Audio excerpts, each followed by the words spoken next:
तो एक तरफ जहां भारत की स्टार्टअप कंपनी ने हाल ही में अमेरिका से 10 गुना सस्ते दामों में यूएवी बॉम्बर को खुद बनाकर तैयार किया, वहीं दूसरी तरफ भारत को डिफेंस के मामले में वह जीत मिल चुकी है जिसकी चर्चा दुनिया भर के देशों में होना शुरू हो गई है।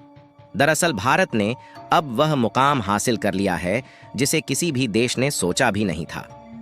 आज हम बात कर रहे हैं भारत के डिफेंस सेक्टर को मिली वह पहचान जिससे रूस भी नहीं बच पाया, और हाल ही में आई खबर के मुताबिक रूस भी भारत के डिफेंस हथियार को खरीदने के लिए हाथ फैला चुका है।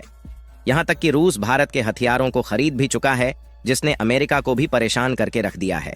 और ऐसा इसीलिए क्योंकि देखा जाए तो इस समय अमेरिका के द्वारा रूस पर प्रतिबंध लगाया गया है, लेकिन रूस और भारत को उसका भी निचोड़ मिल चुका है। फिलहाल यहाँ पर सोचने वाली बात यह है कि जिस रूस से अभी तक भारत डिफेंस हथियारों को खरीदता था, वह रूस आखिर भारत से हथियारों को क्यों खरीद रहा है। पूरी अपडेट क्या है इस वीडियो में समझते हैं, लेकिन आगे बढ़ने से पहले भारत के डिफेंस एक्सपोर्ट को नई ऊंचाइयां मिल रही हैं, उसके लिए वीडियो को एक लाइक करके चैनल को सब्सक्राइब जरूर कर लीजिए, क्योंकि यह आपके लिए 1 सेकंड का काम है, लेकिन इससे हमारी काफी बड़ी मदद होती है।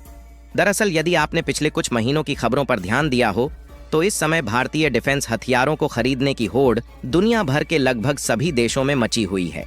एक तरफ जहां यूरोपीय देश भारत से डिफेंस हथियारों को खरीदना चाह रहे हैं, वहीं दूसरी तरफ चीन के दुश्मन देश भी भारत से ही डिफेंस हथियारों की सप्लाई चाहते हैं। यहां तक कि भारत ने गुयाना में डोर्नियर एयरक्राफ्ट की सप्लाई किया और फिलीपींस को हाल ही में ब्रह्मोस मिसाइल को भेजकर चीन को भी सदमे में डाल दिया।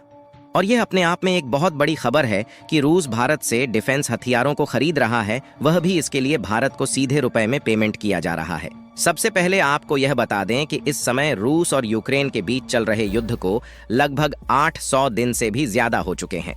लेकिन अभी भी रूस और यूक्रेन के बीच थोड़ा सा भी लचीलापन देखने को नहीं मिल रहा है, और इन दोनों देशों के रिश्ते में वैसे ही खटास बनी हुई है जैसे कि आज से लगभग 2 सालों पहले थी। और रसिया की सिचुएशन इस तरीके की हो चुकी है कि इस समय उसके ऊपर लगभग सभी पश्चिमी देशों से सैक्शन भी लगाए जा चुके हैं।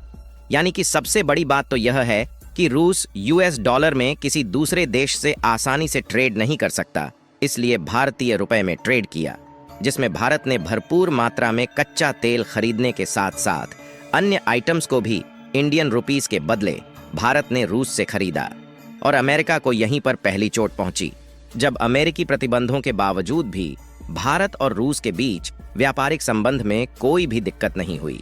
और अब तो इन्हीं भारतीय रुपए के बदले भारत रूस को हथियारों की सप्लाई भी कर रहा है। अगर देखा जाए तो रूस ने पिछले 2-2.5 सालों में केवल यूक्रेन के साथ ही युद्ध को नहीं झेल रहा है, बल्कि इसके अलावा भी वैश्विक व्यापार का युद्ध भी झेल रहा है।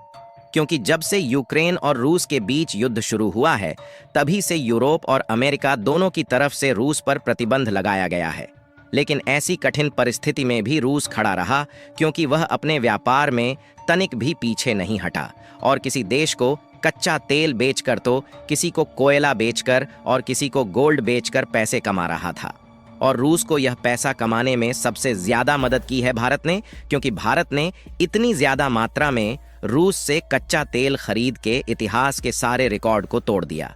और कमाल की बात यह है कि इन कच्चे तेल को खरीदने के लिए रूस को भारतीय रुपए में पेमेंट किया गया, जिससे अमेरिकी प्रतिबंधों का इस पर कोई भी प्रभाव नहीं पड़ा। और इसीलिए आज यह नौबत पहुंच चुकी है कि जिन पश्चिमी देशों ने रूस पर पैसा लगाया था, उनको अपनी इमेज बनाने के लिए यह तक कहना पड़ रहा है कि वह खुद चाहते थे कि भारत रूस से ही कच्चा तेल खरीदे। लेकिन जो असलियत थी वह इससे बिल्कुल अलग थी, क्योंकि वेस्टर्न कंट्रीज बिल्कुल भी नहीं चाहती थी कि भारत रूस से सस्ते दामों में तेल खरीद कर रूस की इनकम बढ़ाए और इसका फायदा भारत को मिले। और जो लोग कहते हैं कि भारत विदेशी संबंध और जियो पॉलिटिक्स के मामले में क्या हासिल कर लिया, तो उसके लिए आपको बता दें कि भारत ने अपनी पॉलिटिक्स और वैश्विक संबंधों का उपयोग करते हुए रूस और अमेरिका के साथ रिलेशन को बैलेंस बनाए रखा,